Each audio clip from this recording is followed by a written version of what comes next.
वैसा मैं अपना वक्त ज़ाया किए बगैर, चीज़ें रिपीट किए बगैर जो बातें मुसद्दिक साहब कह गए हैं वो आप सुन लें, आप उनको जवाब दे सकते हैं यार। जी मैं अर्ज करता हूँ।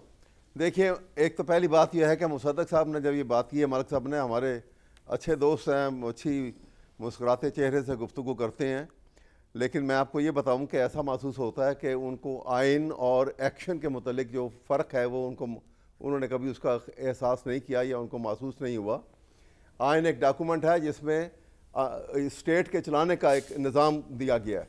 उसके बाद लोग जब उस निज़ाम को चलाने के लिए आते हैं, उनकी सिलेक्शन जो लोग करते हैं और करके जिन लोगों को ले आते हैं, वो लोग जो हैं वो अगर कॉम्पिटेंट नहीं हैं तो इसका मतलब ये नहीं कि आइन के अंदर कोई फॉल्ट है।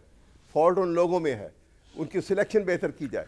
मसलन लॉ ऑफ नेसेसिटी का जब आपने बात की बार बार, तो ये लॉ ऑफ नेसेसिटी जो है सवाए इसके कि एक वो ज़माना था जो अयूफा के ज़माने में ये जब लगाया गया, उसके बाद लॉ ऑफ नेसेसिटी जो है वो ज़्यादातर जज साहबान जो हैं वो मियाँ नवाज शरीफ के ज़माने के में ये लगाए गए थे।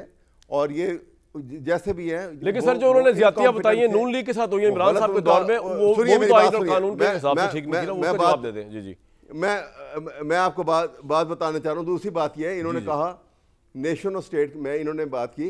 देखिए, मैंने आइडियोलॉजी का स्टेट की बात की थी, उसमें मैंने ये कहा था कि आप जब स्टेट बिल्डिंग करते हैं, जब नजरियाती स्टेट बनी तो स्टेट बिल्डिंग और नेशनल बिल्डिंग एक ही वक्त में साइमल्टेनियसली करने की ज़रूरत थी। ठीक है। हमने कौम को यानी नेशन को हमने तैयार नहीं किया तो क्या हुआ? 69 में 1969 में अयूब खान गए, 2 साल के बाद मुल्क टूट गया, इसलिए कि स्टेट बिल्डिंग नहीं कर सके हम। ये नुकसान तो मुल्क जुड़ रहा है, मुल्क बड़ा अच्छा जा रहा है, स्ट्रॉन्ग जा रहा है सर, माशाल्लाह। आप स्ट्रॉन्ग नहीं जा रहा है। देखिए मेरी बात सुनिए सर, अभी आपको ये नजर आ रहा है ना कि ये जी वो जंग हो गई तो वो हो गया।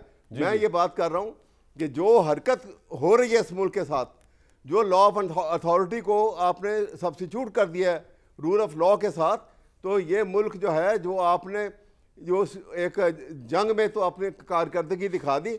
भुट्टो के फांसी की बात की इन्होंने, सर उनको छोड़ने बहुत पुरानी बात हो गई। अदालतों के फैसलों की बात की इन्होंने, सुनिए एक लिफाफे फैसले की बात की।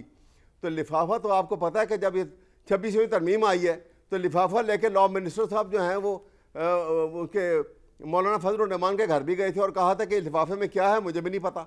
वो लिफाफा भी तो वहां से ही आया था। चले सर, आपका पॉइंट आ गया के लिए, बिल्कुल ठीक है। ये मुल्क सर का पॉइंट आ गया। तबाही की तरफ क्विकली सबसे रईस साहब आपने कुछ रिस्पॉन्ड करना है मुसद्दिक साहब की बातों को और अवैध साहब की बातों को साथ लेके? वो कह रहे हैं जमहूरियत डी ले लो, हम कोशिशें कर रहे हैं, मुसद्दिक साहब कह रहे हैं इवॉल्व कर रहे हैं अभी हम। न्याय साहब मुसद्दिक साहब तो चूंकि इतनी गहराई में जो है ना डूब के बात करते हैं तो उसको तो कभी मैं तसल्ली से एड्रेस कर सकता है। पहले तो मैं 2 बातें, अवैध साहब ने बड़े डिटेल में अपने दोनों दफ़ा जो कुछ फरमाया है कि जी साजिश का बड़ा लंबा चौड़ा उन्होंने उसके बताया और साफ हमीदा कि किस तरीके से साजिश हो रही है, साजिश हुई थी।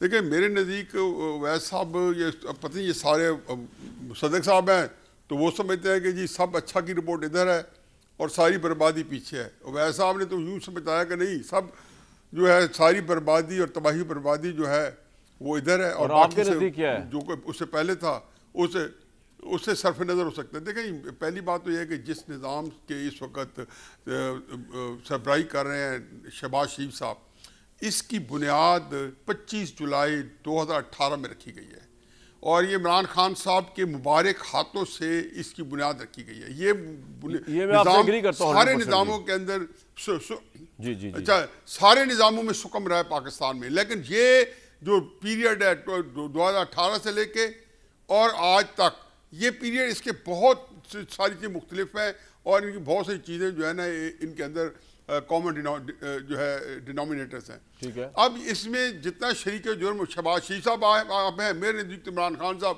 उससे ज़्यादा हैं, क्योंकि इन्हीं लोगों को मैं तो कई दफ़ा कह चुका हूँ कि बाजवा साहब के 6 साल में 5 साल 5 महीने उनका बिस्तर कौन गर्म करता रहा? इमरान खान। अब उसके बाद आप कह दें कि आप मेरी पीठ पे पीछे खंजर घोंपा गया, फलांग घोंपा गया, ये तो बात है कि इसमें तो तालाब में और जमहूरियत को बर्बाद करने में सारे नंगे हैं। और जिसको जो मौका मिला है, नवाज शरीफ साहब को कहा कि जी बेनज़ीर के को हमने खुडे लाई लगाना है तो उन्होंने साथ दे दिया। अभी मेमो गेट में भी मियाँ साहब साथ खड़े, हालांकि मियाँ साहब बेनज़ीर पाकिस्तान में बड़े बहुत फ़र्क बाकी लीडरों से बहुत फ़र्क है। और मैं सर तो आपका पॉइंट आ गया, आप तो वही बातें कर रहे हैं शुरू में इब्तिदाइया मैंने की थी कि पाकिस्तान की खास डेमोक्रेसी है। नहीं, वक्त की तरह किल्लत मेरी दो बातें नहीं, मुझे तो खैर एनीवे मुझे अब दो बातें तो करनी है जब आपने बिठा ही लिया घंटे से। अच्छा, जो तो इसमें हुआ ये कि इमरान खान साहब को जिस दिन नहला धुला के कपड़े पहनाएंगे और शहबाज शरीफ साहब बेचारों को बूमरैंग बन के वो जेल में चले जाएंगे, इमरान खान साहब इक़्तिदार में आ जाएगा। बाकी मुसद्दिक मलिक साहब ने जिस तरीके से बेईमाना इस्तेमाल किया है कुरान और सुन्नत का और मुफ़क्का मुसज्जल इस्तेमाल किया है, उस तरीके मैं नहीं कह सकता हूँ। लेकिन हकीकत यह है कि मुझे ये बात मुसद्दिक मलिक साहब जैसे जो एक बड़े सोच विचार रखने वाले बंदे हैं उनके ऊपर आती है कि आया ये जो इस्तिस्ना दिया है, अगर इतना अच्छा होता तो शहबाज साहब ना ले लेते।